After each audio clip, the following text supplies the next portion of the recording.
The National Weather Service in Upton, New York has issued a flood warning for Essex County in northeast New Jersey, Union County in northeast New Jersey, until 11:30 p.m.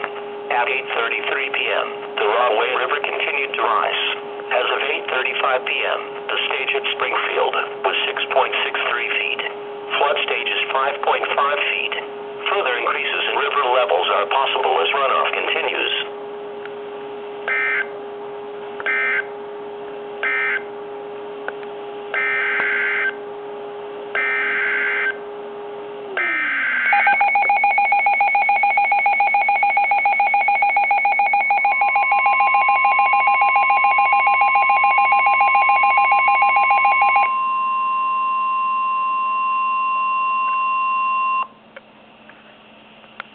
Following county, Morris County, New Jersey.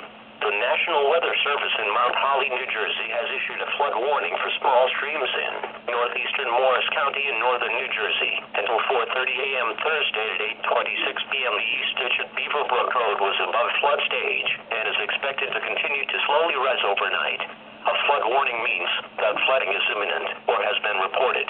Stream rises will be slow and flash flooding is not expected. However, all interested parties should take necessary precautions immediately. Do not drive your vehicle into areas where the water covers the roadway. The water depth may be too great to allow your car to cross safely. Move to higher ground